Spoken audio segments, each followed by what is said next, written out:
Okay, this video is what does calcium signaling have to do with cognitive decline and cognitive function? Because in the right amount, it's good for you. In the wrong amount, it's bad for you.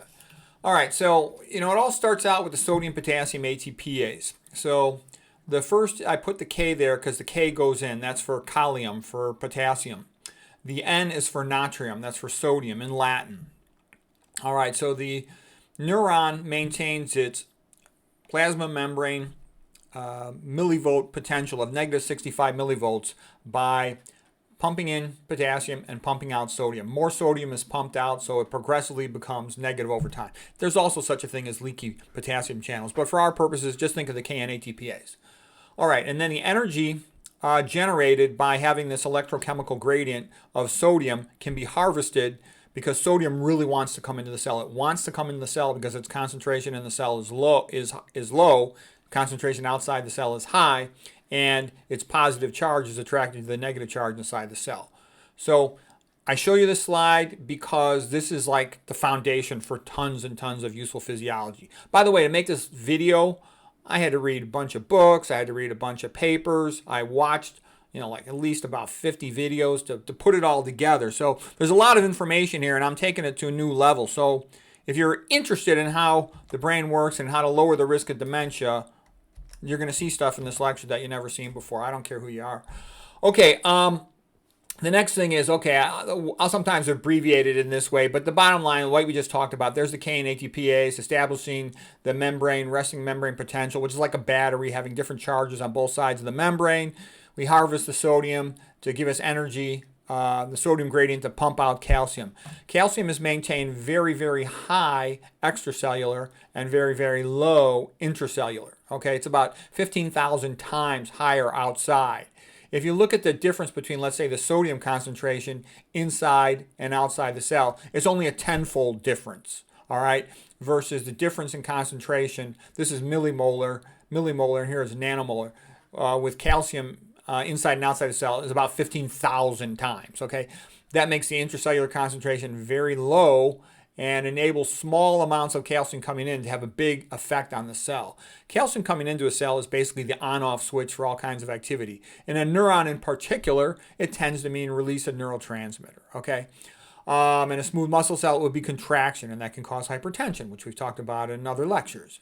In a pancreas beta cell, that can cause insulin resistance, okay? And that electrochemical gradient of sodium is used by the cell to do all kinds of other things, for pumping amino acids, for pumping protons, and for doing other cellular work. Okay, a little bit of basic neuron anatomy. Here's the cell body of the neuron. That means the location of the nucleus. These are the dendrites, sort of the inputs into the neuron. Here is the axon hillock, the beginning of the axon, and action potentials are transmitted along this axon. These cylindrical blobs of fat wrapped around the axon are called nodes of they're called myelin, and in between them are nodes of Ranvier. And saltatory conduction just means the electrical potential sort of jumps from one to the next one. And anyways, this enables rapid conduction. And then you get to the axon terminal, also called the synaptic terminal. And these are neurotransmitters stored in vesicles. You need lots of mitochondria here because this whole process is going to take a lot of energy.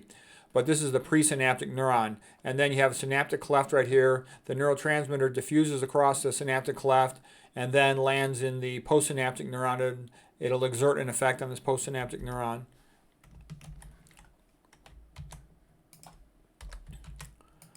Okay, a little more of neuron anatomy. So here it is when the neuron fires an action potential. Again, beginning here at the axon hillock, sodium channels open up very rapidly and briefly. Sodium rushes into the cell, depolarizes it, meaning that it dries up its electrochemical gradient. So instead of being negative, it transiently becomes positive. It's then repolarized by potassium entry. But anyways, this action potential is propagated down the length of the neuron axon until it reaches the voltage gauge. VGCC is for voltage-gated calcium channels. That then allows calcium to come into the synaptic terminal. The calcium entry causes these neurotransmitter vesicles to travel to the synaptic cleft plasma membrane at this level and then merge with it and release their neurotransmitter. Okay, and then again they diffuse across and exert an effect on the postsynaptic neuron. Okay, we're starting to get into the newer, more interesting stuff here. Okay, so normally the calcium concentration in the cell is about 100 nanomolar. That's nanomolar. Outside millimolar, 15,000 times higher. When you've got depolarization of the cell, I'll show how that happens in a moment. You'll bounce up the calcium concentration, let's say in the ballpark of 1,000 nanomolar instead of 100. So this is a tenfold increase. When that happens, regular cell, like 80% of neurotransmitters in the brain about are glutamate, okay? So neurotransmitter release, very common thing to happen. In the pineal cells, they'll release melatonin. If this were a mast cell, it would release histamine. If this were a pancreas beta cell, it would release insulin. The point I'm making is calcium is the, they joke like the Lord of the Rings, one ion to control them all. What calcium influx into the cytoplasm with elevated cytoplasm concentrations of calcium, that is the big deal in making things happen inside a cell. Okay, in a skeletal muscle cell, cardiac muscle cell, smooth muscle cell, you get contraction of the cell. In a pacing cell, you get the heart muscle to beat spontaneously. Okay, in arteries, in the vascular smooth muscle in the wall of the artery, increased cytoplasm calcium will cause contraction, like the vascular smooth muscle cells, and chronic high rates of contraction in those vascular smooth muscle cells causes hypertension. That's why excessive dietary sodium is bad, because it'll lead to those cells being chronically contracted. Because excess dietary sodium inhibits endothelial nitric oxide to make nitric oxide, the vasodilator. In comparison, potassium does the opposite. It causes vasodilation. It's the good stuff. Okay, in addition, excess cytoplasm calcium in a platelet will cause platelet activation and make it more prone to clotting. Okay, some interesting points to make is that everything that pumps calcium out of the cell cytoplasm needs ATP. And it makes sense that it would be this way because the concentration of calcium is so incredibly high outside the cell relative to inside the cell. You're going to need ATP energy to pump against that gradient. That is a huge Mongo gradient, all right? So the calcium sodium ATPase uses ATP. Okay, that's why it's called ATPase. And that's primary active transport. This is secondary active transport, meaning that it makes this gradient, which is then used to pump out calcium. So this does require ATP. That's going to be important to remember, that you need ATP to make this work. So primary active transport, secondary active transport. This is primary active transport because the ATP is used directly here. Secondary active transport because the ATP provided gradient is then used. Okay. All right, now here's the circa. In a muscle, this is called the sarcoplasmic reticulum. In all other cells, we'll call it endoplasmic reticulum. And it's a calcium ATP pump. So sarcoplasm, endoplasmic reticulum, calcium ATP. Circa is really important to know about. We're going to talk a lot more about circa. It uses ATP, and what it does is it pumps calcium into the endoplasmic reticulum. The endoplasmic reticulum is sort of a major storage site for calcium inside of cells. When I say we have elevated cellular calcium, I'm talking about the cytoplasm. But just so you know, a storage site for calcium within cells, including brain cells, especially brain cells for our concern, is the endoplasmic reticulum. All right. What else? The PMCA is the plasma membrane calcium ATPase, and that will pump calcium out of the cell. And so what will happen is, let's say you have a transient event in the cell, calcium comes up, the cell does its business, whatever it needs to do. Then once that event is over, it wants to pump the calcium out of the cell as fast as possible. It'll zoom it out really fast with these NCX, the sodium calcium exchanger. It'll pump it out more slowly with the PMCA, and it can also relatively rapidly get that calcium out of the cytoplasm with the circa pumps. Okay, so you need to know that everything to get calcium out of that cytoplasm requires ATP, and it can be done real fast through NCX and through circa. And that's how it's supposed to work, that the cell does what it needs to when it's on, shuts off when it's off.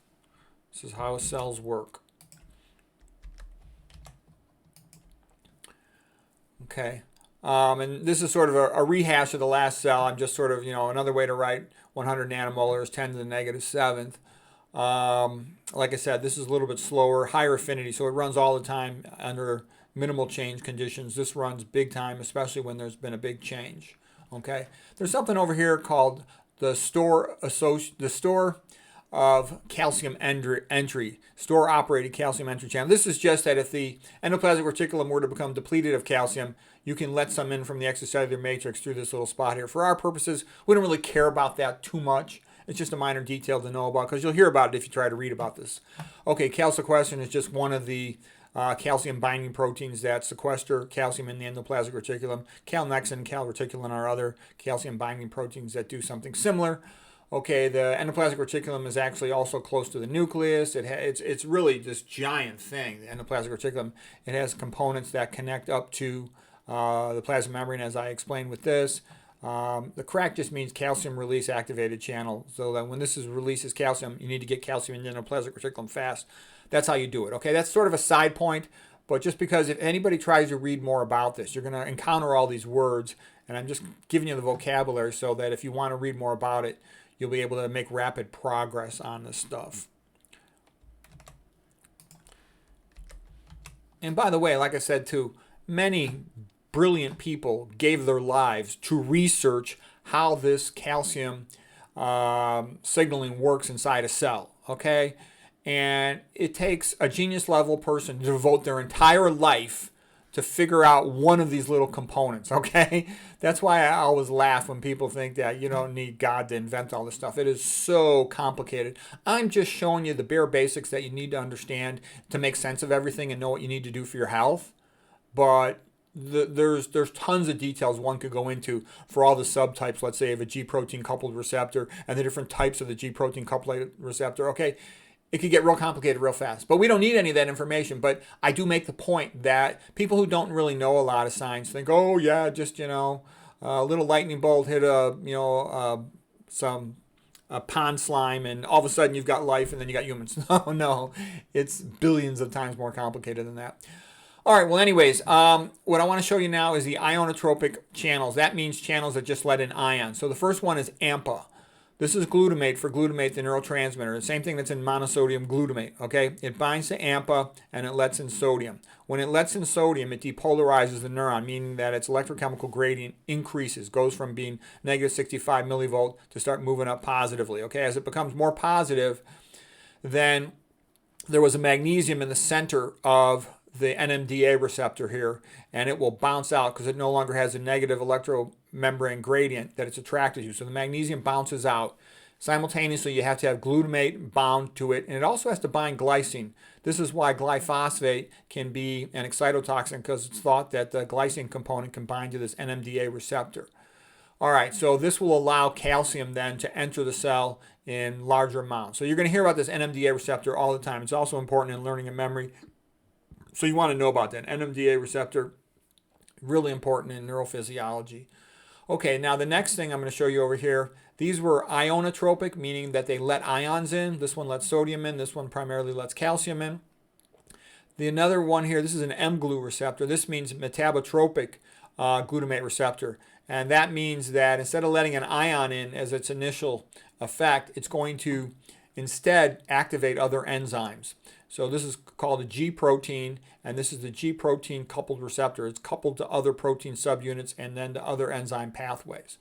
So when glutamate binds this metabotropic glutamate receptor, you'll get a conformational change right here, and especially the alpha subunit. That will activate PLC, which is phospholipase C. Phospholipase C is lipophilic. It stays in the plasma membrane. It moves in the plasma membrane, and it cuts something called PIP2. PIP2 has two subunits, two components. First of all, it has diacylglycerol in the plasma membrane, and then it has a IP3, phosphatidylinositol, or trisphosphate. Okay, so DAG and IP3 split apart. So here's IP3. IP3 is sort of like a cyclohexane with 3 phosphates on it. And that will then bind to an IP3 receptor on the endoplasmic reticulum. Okay, the diacylglycerol will move along. It's hard to draw things to scale because I need to find room to put everything in. But the diacylglycerol will then activate something called protein kinase C, PKC, and that will phosphorylate other proteins. All right. IP3 is a really important signaling molecule. Travels to the endoplasmic reticulum, activates IP3 receptors. These let calcium come out of the endoplasmic reticulum. The calcium, when it comes out of the endoplasmic reticulum, by the way, it also travels to another receptor on the endoplasmic reticulum called the ryanodine receptor, and that also lets calcium out. So you get all this calcium rushing out of the endoplasmic reticulum. Some of it will bind to something called calmodulin, and which is a modulator of calcium. So the calcium calmodulin complex will then bind to another type of protein kinase called calcium calmodulin dependent protein kinase. In particular, a type 2 version of it, CAMK2, is very important.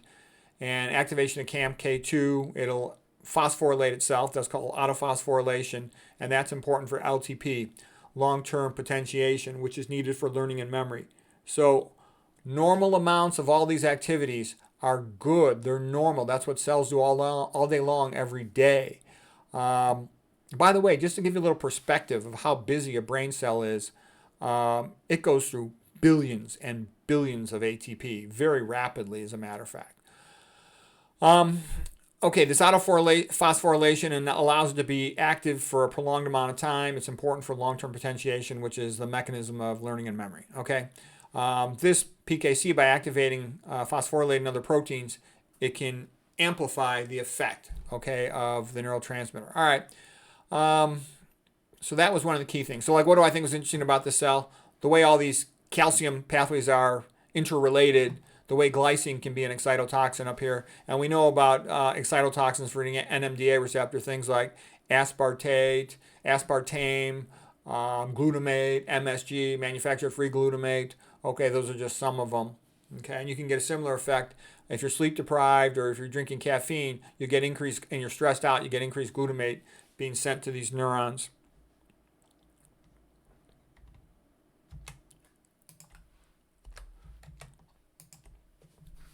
Okay, one little detail is that brain-derived neurotropic growth factor, BDNF, will cause activation of another calcium channel. This one's called the TRPC3, and that means transient receptor potential. TRP, C3 is canonical calcium channels. Those also let calcium in at localized sites, and they are part of a process for building new synapses called synaptogenesis, or even building new neurons called neurogenesis, and that's all part of learning. When you exercise, you get elevated BDNF. Also, when you study or you have an intelligent conversation. And I think the idea of exercise increasing BDNF is that, if an animal enters a new environment, it walks into the woods, it's in a new trail, it has to very quickly figure out the geography of that area, figure out what's going on in order to survive. Where's the food? Where's the shelter? Where's the danger? How do I find my way back?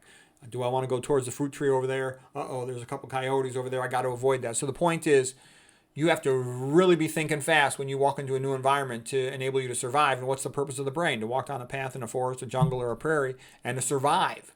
Okay, so that's how that works.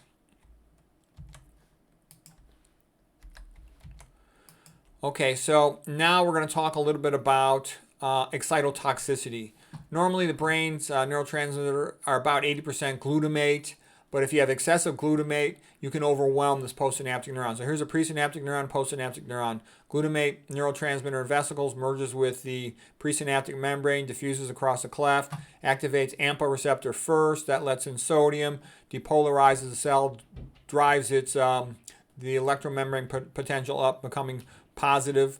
And then this will make the magnesium bounce out of the NMDA receptor, and then the NMDA receptor will allow calcium in.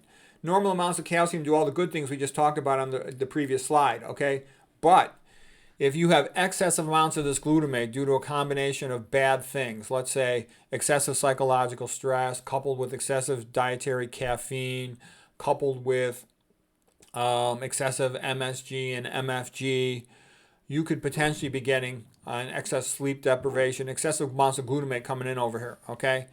And then this postsynaptic cell has to handle all that, all right? And you would love to have great mitochondrial ATP production because it'll give it more ability to handle things and more antioxidants from plant foods. It'll give it more ability to handle problems in here. But if you get too much calcium coming into this postsynaptic neuron, that will activate calpain. And that's a great name for an enzyme. Calcium activated pain causing bad things. Calpain, when it's activated, does bad things. It will destroy the NCX.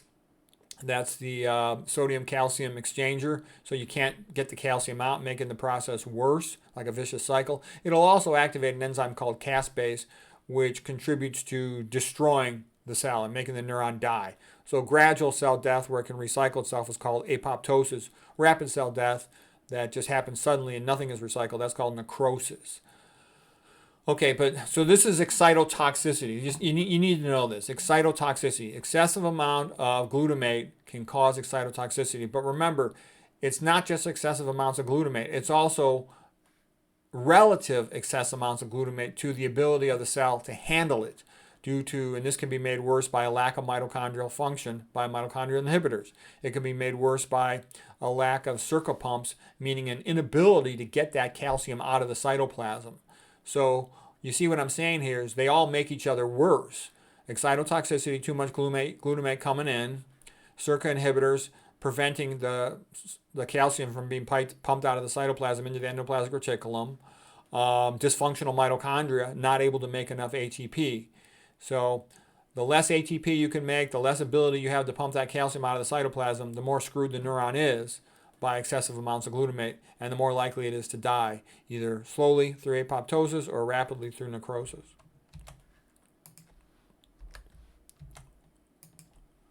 Okay, so how do you avoid excitotoxicity? So how do you avoid letting yourself just become stupid because you're ignorant?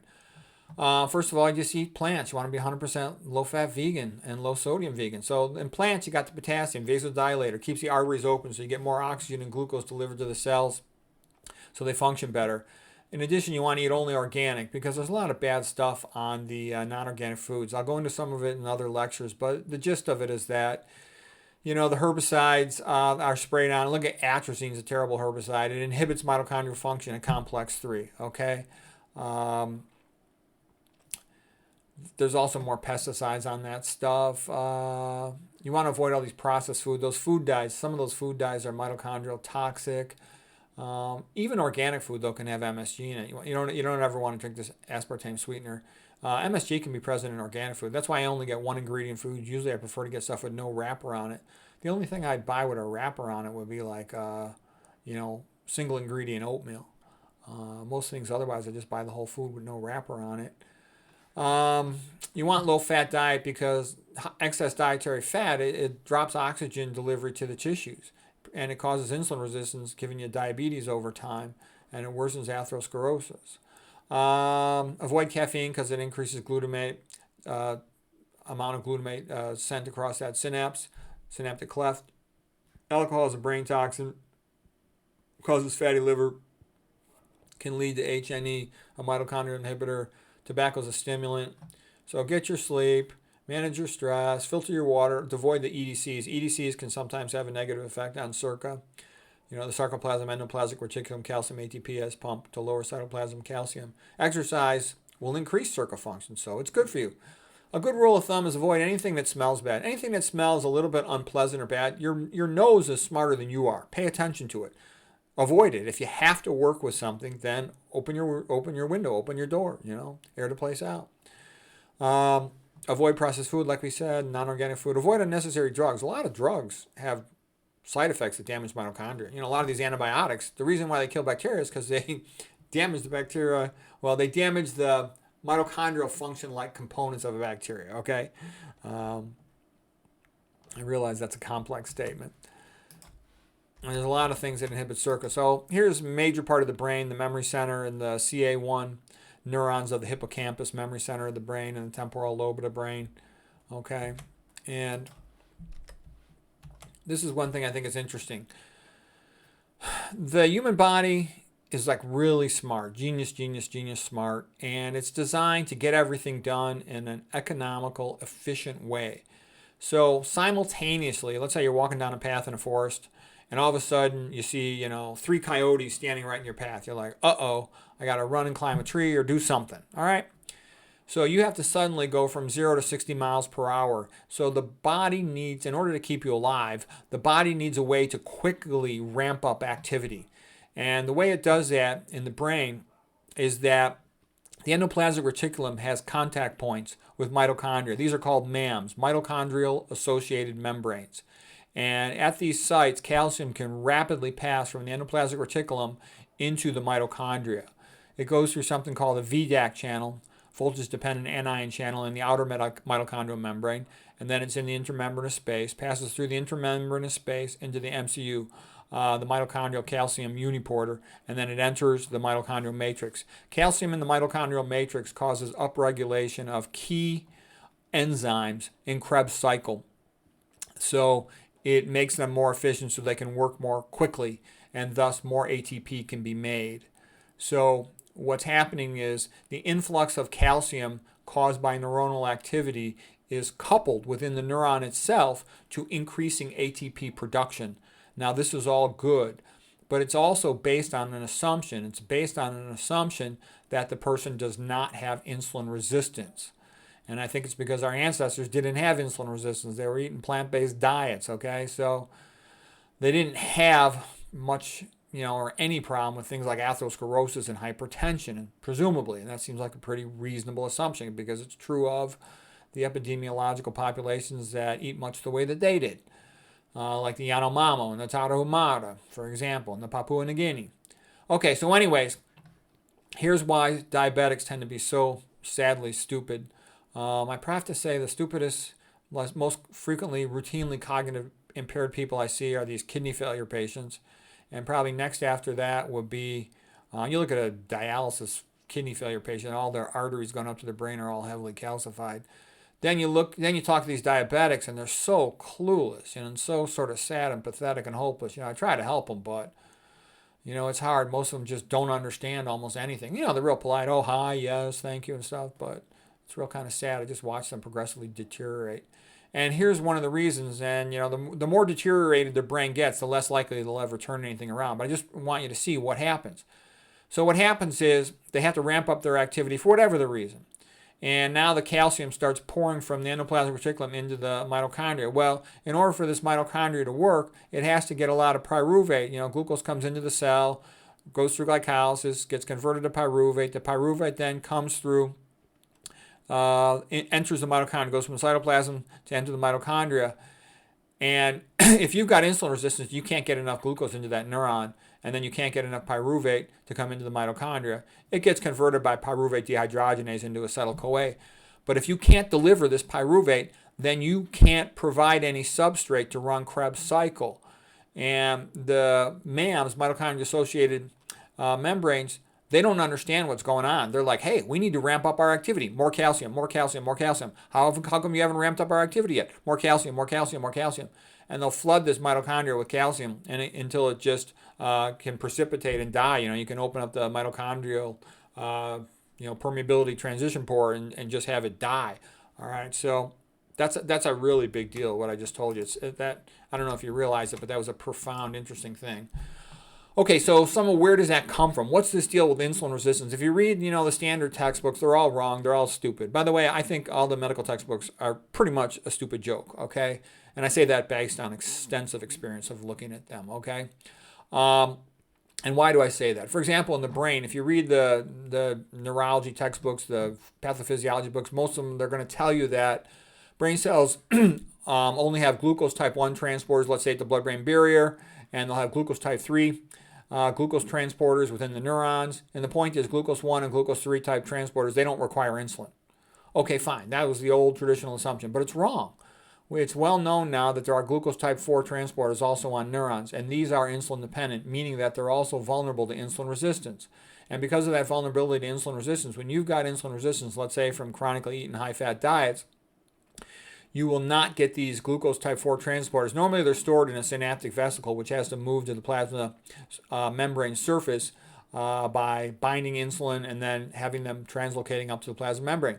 If they won't do it when there's insulin resistance, okay? So if you're eating that high-fat diet, you got insulin resistance, and you can't get these GLUT4s to come up to the plasma membrane, that means you're not going to be able to get enough glucose into this neuron, meaning that you're going to run into a problem with your endoplasmic reticulum pumping calcium into the mitochondria, which doesn't have any substrate because there's no glucose coming in, so it doesn't go to pyruvate, it doesn't go to acetyl-CoA, and then the mitochondria just keeps taking in calcium, but it doesn't have substrate, and it just can precipitate, it can open up its mitochondrial permeability transition port, and just dies. All right, so that's a disaster. Okay, by the way, too, the diabetics get all this atherosclerosis, plugging up all these vessels in their brain. It's a disaster. They glycate their SERCA and they inhibit their SERCA, so they can't manage their intracellular cytoplasmic calcium. I say that because I know these diabetics, and I talk to them, I talk to their families, And they're just so sad and pathetic. The typical stupid diabetic and their ignorant family, they usually say things like, oh, it's under control, it's under control. Yeah, it's being managed. Our diabetes is under control. I've got diabetes, but it's under control, it's under control. I'm taking my pills. My sugars are okay. The smart move is go low fat, low sodium vegan, okay? We've talked about that in plenty of other lectures, but there's a good reason for that. Okay, you get into a vicious cycle. If you've got increased insulin resistance leading to increased diabetes, episodes of more prolonged hyperglycemia, elevating your AGEs, advanced glycation end products, elevating your hemoglobin A1C, which is glycation in your hemoglobin, that will cause decreased circuit function. Decreased circuit function will cause more insulin resistance, and you're stuck in a vicious cycle. The only way to break the cycle is stop eating that stuff. Okay, you get more potassium from plant foods. Okay, all kinds of good things happen when you switch to eating plant-based diet. You get more fiber. Okay, you get less fat.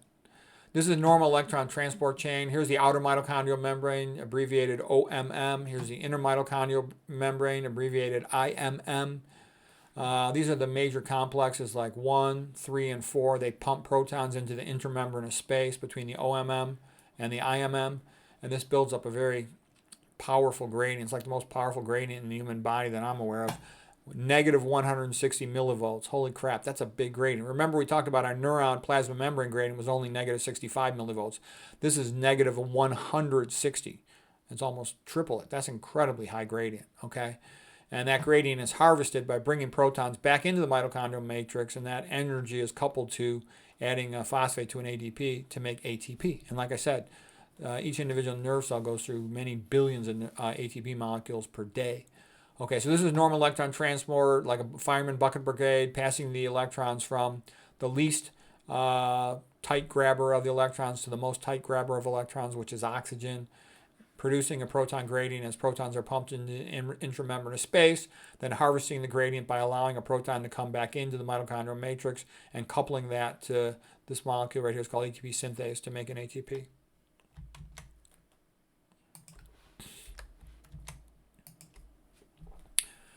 Okay, and part of like why am I going through all this? This is the last slide here because I'm trying to show you how stuff works. Everybody always wants 1 + 1 = 2 and a quick fix, but that's just not the way the human body works. That's not the way physiology works. And I know a lot of you heard about, aluminum as being a neurotoxin. Yes, aluminum is a neurotoxin, but you know what? There's tons of other things that are neurotoxic to the brain. And the smart move is avoid them all as best you can. You can't completely avoid everything, but you avoid them as best you can. And the way you avoid them is by knowing that they exist, knowing how to find them, and then how to avoid them. Okay, so let's just go real quick through some of these mitochondria inhibitors. TCE, trichloroethylene, you get that from dry cleaning, from liquid paper, from degreasing agents. So don't use those things. I don't go to dry cleaner anymore. Mercury will take out complex 1. So avoid high fructose corn syrup. It's often contaminated with mercury. Or other sources of it. Glyphosate will take out complex 2. Avoid glyphosate. That means eat only organic, especially avoid non-organic corn. Propofol can do it too, so I wouldn't want propofol as a medication, okay? Like I said, if I ever had to go for a procedure, I would avoid sedation as much as I could. Like a typical stupid person says, I want to be knocked out, I want to be knocked out. And that's, in my opinion, a very ignorant thing to say. My attitude would be, I want the least minimal amount of sedation. You look at, like I know some really smart people, PhDs and doctors who've had to go for medical procedures, and I've seen them refuse anesthesia or just allow local anesthetic because they want to know what's going on when they're undergoing a procedure.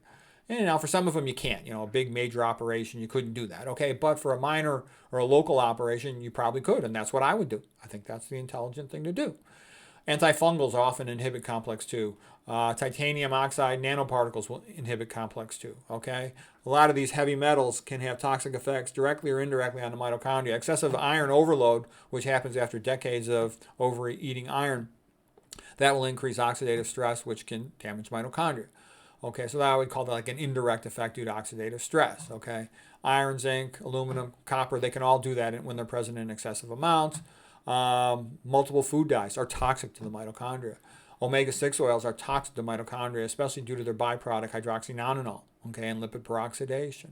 Okay, the Fenton reaction related to iron overload can also lead to lipid peroxidation and just trash the mitochondrial membranes. Lead will damage it. F- will damage it. excess dietary saturated fat, especially sat fat. Okay, cadmium will damage it. The medication Tylenol will damage it. These antibiotics, aminoglycosides, quinolones, fluoroquinolones, beta-lactams will do it. Anti-epilepsy drugs like valproic acid will do it. Statins will decrease coenzyme Q function. Okay, welding and mining with manganese. Make sure you ventilate the place as best you can if you have to do that type of work. So anyway, I just show you this, that there's a lot of things chipping away at brain function, and you kind of end up in the same place. If you, let's say, if you don't have oxygen delivery due to high fat diet, diabetes, and all that stuff, obstructive sleep apnea, hypoglycemia at night, then you can't make enough ATP, all right, because you don't have oxygen going to your mitochondria, for example. If you can't make ATP, then you can't run your plasma membrane, potassium sodium ATPase. If you can't run that, then you can't run NCX and PMCA, meaning you can't pump calcium out of your cytoplasm, meaning that your cell stays overactive. If you decrease your circuit function from the numerous things we just talked about, then you can't get that calcium out of cytoplasm, meaning that you're predisposed to going into an excitotoxicity mode and having the cell die. So what I'm saying is it's all a vicious cycle between SERCA inhibitors, mitochondrial inhibitors, and excitotoxins. This is the highway to hell and apoptosis and brain cell death. But the good news is, you just learn about it. I mean, I just gave you all this lecture stuff, in 15 minutes for free? Make a list of it and avoid this stuff. Okay, it's not rocket science, but it does take a little effort. It does take a little intellectual curiosity. But why not do it? So anyways, hope that was helpful.